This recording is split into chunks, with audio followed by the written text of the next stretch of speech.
They definitely think it's weird that, like, I died and now I'm, like, alive again. It's been almost 6 months since Julia Bossett went into sudden cardiac arrest at basketball tryouts. You always kind of think something like that would never happen to your kid. And we've met some people, we met a couple the other night that their son didn't come back and he didn't make it. And I've met a lot of families online too that they've had more than one child die of sudden cardiac arrest. It's the #1 killer of children, yet no one's talking about it. I've been in medicine for 22 years. I'm a PA. I've personally done probably 1,500, 2,000 school sports physicals on kids. And I had no idea about any of this stuff until that night when they life flighted Lexi to Orlando. Lexi Seema, Matt Cobb. I didn't really know how common it was until I looked at the Who We Play For website, and it said 1 in 300 kids have potential risk of going into sudden cardiac arrest. Niger Poyser. I really thought this was maybe, I'm literally the only person in Jacksonville with this. These are the faces of sudden cardiac arrest. I mean, we're hearing about a lot of the Florida cases, and it just seems like Florida's kind of blowing up with it right now, but the reality is it's happening everywhere. More than 7,000 young people will go into sudden cardiac arrest each year in the United States. 90% do not survive. Of the ones who do make it, only a few dozen will return to a normal life. It happens 20, 25 times a day in our country, but it's so scattered and spread out. Or a kid goes to bed and dies in his sleep, and you never hear about it. But now, the families of other sudden cardiac arrest victims are stepping up to the plate. We're just a part of a family that's, the Seemas and, Evan and Who We Play For. We're a part of that family that's been around for a lot longer than we have. From the Cobbs to the Bossetts, they've taken the initiative to reach out to others in this heart fraternity.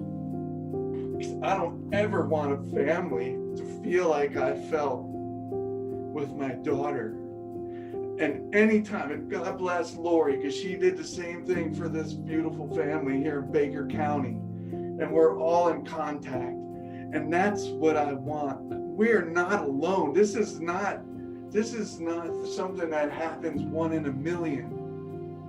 Making sudden cardiac arrest a rarity, not the norm. That's the goal. The mission that we're on with what we're doing is the percentage of the people that don't make it. I get emotional every time I'm talking about it too, because it's like 1 in 10 make this. It's not right. So they've taken their fight to the state capitol. Next up is Joe Cobb. My perfectly healthy 20-year-old son, baseball player, collapsed in front of me at work. My son, Michael Jr., died of cardiac arrest at the age of 12. I'm a kid that stood by my teammate at Cocoa Beach High School and didn't know CPR as he died of cardiac arrest. Part of our hashtag is law, not luck, because it shouldn't depend on a guy just learning CPR to save Lexi. That's part 1 of Senate Bill 280 and House Bill 157, mandating a 1-hour hands-only CPR course for graduating high school seniors in the state of Florida.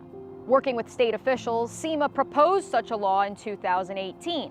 Lawmakers signed off, but only after changing the wording from mandated to encouraged. For the life of me, do not understand how something like this is not mandatory in schools, because it's going to save lives. It is 100% going to save lives, and it's going to increase that percentage. We do a fire drill once a month in Florida schools. It's mandated. The last time a kid died in the U.S. in a school fire was 1958. So they're working. But the #1 thing that'll kill anybody on campus is sudden cardiac arrest, Mia. And we don't do one drill. Adding to all of this, Florida is one of 48 states that doesn't require student athletes have heart screenings. When included the standard physical, it takes the physical from about 1 to 4% effective detecting heart conditions to about 90 to 95%. So miles better. Other countries do this. In Italy, every kid gets an ECG every year. And in their country, they reduce cardiac death by 90%. The average cost of an EKG screening? $20, leading parents to question why their kids aren't being screened. And to know that in Duval County, there was $5 million spent on plexiglass for the COVID, but we're worried about $20 for a kid's life. It's very, very frustrating. The strategy, I believe, shouldn't be aimed at preventing these kids from playing sports, but it really should be aimed at letting them play in a safe environment. Julia Bossett was one of the lucky ones. Her assistant basketball coach is also her school's resource officer. If Officer Lee had not been there that day, was there anybody else in the gym that could have provided CPR? Maybe there was, I don't know, but maybe there wouldn't have been, you know. There were a lot of children in there that didn't know CPR, so they're seeing their best friend, you know, collapse and die on the gym floor, and they don't know what to do to save her. I didn't know what was going to happen to Julia. You didn't know whether you did enough. If that's how you felt as someone who is CPR certified, what does that do for the thousands and millions of people who are not, do you think? Most people would just stay there and call 911 and wait for some trained medical person to come, but we all could do something. A 1-hour mandatory CPR class, EKG screenings. These are all tangible steps towards that safer tomorrow. We've had a run here in Florida. Kids dropping, Keontae Johnson at Florida. And I think this year we have a big enough posse with us from all over the state of parents who are like us or who don't have their children, who are ready to raise the roof and try to make this happen.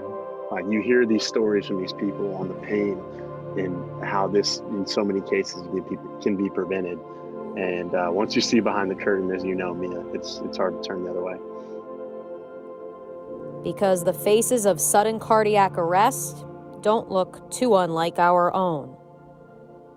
Mia O'Brien, First Coast Sports.